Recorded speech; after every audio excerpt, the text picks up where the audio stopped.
Hello everyone, so this YouTuber named Katie recently made a video talking about finding her identity as well as herself and all that kind of stuff. I will link to it here as well as below. You should really watch it. Anyways, her video got me thinking, who am I?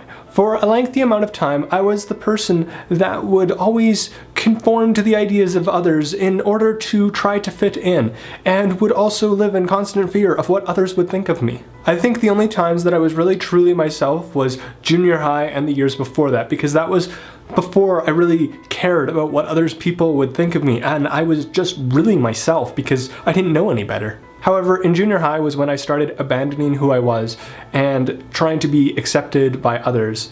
And in turn, I was abandoning who I really was. I was abandoning my identity. I remember I used to be like the biggest fan of all things related to extraterrestrials, and then one day someone made fun of me for it. So then the next day, I completely abandoned my love for all things alien. It was like I did a whole 180 degrees just because someone made fun of me for it. I felt guilty for liking the things that I liked. I saw it as like a flaw with me. Clearly, there must be a problem with me. If the things that I like, if someone's gonna make fun of me for it, clearly I shouldn't be liking it because there's something wrong with liking that particular thing. And I felt guilty for being me, and in turn, abandoned more of my identity. Sometime last year, Z Frank uploaded a video entitled Fitting in Cardboard. I will link to it here as well as below.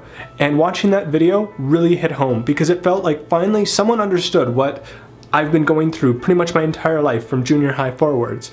And it was like someone understood it, and someone was actually able to describe how I always felt all the time, how I struggled to fit in, and then when I thought I was fitting in, then all of a sudden everybody changed, then I had to change myself, and it's just, he was able to put it into words, and I've never really connected to a video as much as I connected to that one. One of the few characteristics that always remained true to my identity throughout all of the changes that it's gone through and all of the different revisions for all of the different groups of people I've tried to fit in with was my love for technology. As much as I tried to hide it, people would eventually figure it out and then label me as a geek / nerd or whatever the heck you want to call it.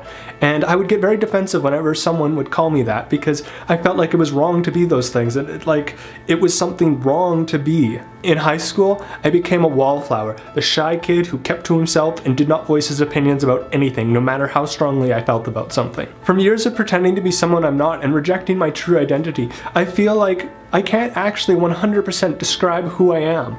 And I feel like I've lost something on the way. I feel like I've lost my identity. I feel like I can't 100% tell you who I am. I can tell you to a certain extent who I am, but I can't fully define myself. When I started making regular content for this channel, I really did it on a whim. I had no goal in mind other than the fact that I needed an outlet for my creativity. And over the course of the videos that I've made and making the content that I wanted and just talking about whatever the heck I wanted to that particular week, I feel like I'm slowly starting to find what my identity is. I feel like my channel is like an extension of myself. It's like an extension of my identity. I'm still on my journey repairing the damage that I've caused to myself from years of faking who I was in order to fit in. I feel like I'm starting to get a grasp on who I am as a person. I still fear what others will think of me, and I still will revert to my wallflower state depending on what situation I'm in, but I'm working on these things as well as others. I think this is probably the most personal video I have uploaded onto this channel, and because of that, I don't have a comment question for you. And if you made it all the way through the video, thank you. And yeah, that's all. Thanks for watching. I will see you next week. Bye.